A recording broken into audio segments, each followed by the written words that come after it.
ఇప్పుడు వీడు క్రాంతి అని వీడు ముఖ్యమంత్రి అనే ఆ పదవి కూడా విలువీయకుండా ఒక ముఖ్యమంత్రిని పట్టుకొని ఎట్లా మాట్లాడుతున్నాడో ఒకసారి వినండి. పత్రికలో వచ్చినటువంటి అంశం నేను చదివి మీకు వినిపిస్తున్నా, దయచేసి మీరు ఆలోచన చేస్తే బాగుంటుంది. ఏమంటావు? చప్రియా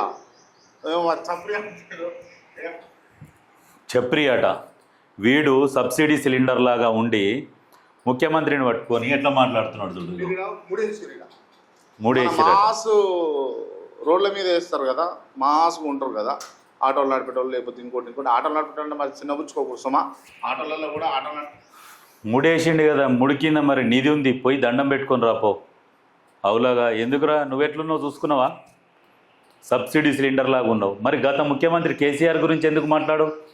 మరి కేసీఆర్ ఏ డ్రెస్సులు వేసుకున్నాడు రా? అసలు ఫామ్ హౌస్లోకి వెళ్ళే బయటికి రాడు కదా. ఇప్పుడు ఆయన ఓడి మెడలో షెల్ వేసుకొని కరోనా టైంలో ఏదో యాక్టింగ్ చేసుకుంటా ముక్కు దూడ్చుకుంటా తిరిగిండు. పబ్లిక్లో కూడా సిగరెట్ తాగిండు. ఆయన కూడా మందు తాగుతానని చెప్తున్నాడు పబ్లిక్లో. అప్పుడు ఆయన డ్రెస్సింగ్ స్టైల్ గురించి మాట్లాడు. ఆయన ఒక కపిల్ దేవ్ టోపీ, ఆ రౌండ్ టోపీ పెట్టుకొని ఇక ఫామ్ హౌస్లో తిరుగుతుంటాడు.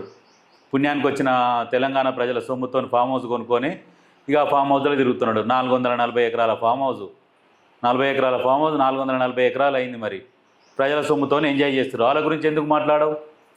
ఆయన కొడుకు టీషర్టు లాగులు వేసుకొని తిరుగుతాడు కదా, దాని గురించి ఎందుకు మాట్లాడవు? మరి దాని గురించి కూడా మాట్లాడాలి కదా. ఒకటి గులాబీ కలర్ కండువా కప్పుకొని మాట్లాడు, అర్థమైందా?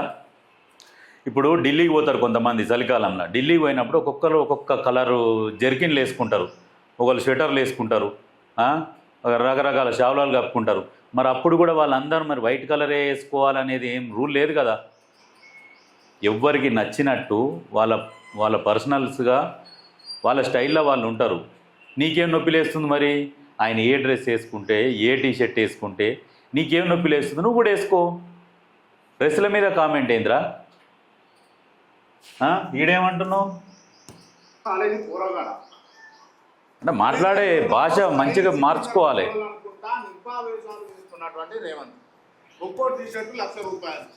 నిబ్బా వేషాలట.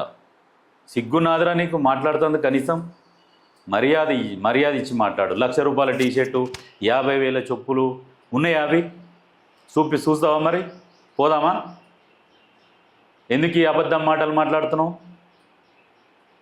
కొంచెము ఒళ్ళు దగ్గర పెట్టుకొని మాట్లాడు, అర్థమైందా? నిబ్బా ఇంకేమన్నావు లాస్ట్కు? కనిపిస్తున్నటువంటి వార్త ఇది తెలుగు స్క్రైబ్ అనే దినపత్రికలో వచ్చినటువంటి కథనం. సో దీన్ని ఎవరు సమర్థిస్తారో ఎవరు సమర్థించారో మీరు మీ అభిప్రాయాన్ని. వీడు ఏమంటాడు?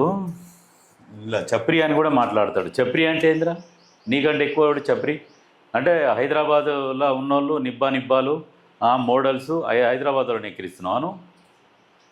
నువ్వు ఉండేది ఏడుంటున్నావు? మరి సిగ్గుండాలి. మరి ఓ ముఖ్యమంత్రిని పట్టుకొని నువ్వు ఒక జర్నలిస్ట్ అంటే ఎంత నీకు భాష మీద ఎంత పట్టు ఉండాలి, నీకు ఏ రకంగా మాట్లాడాలనేది కూడా తెలిసి ఉండాలి.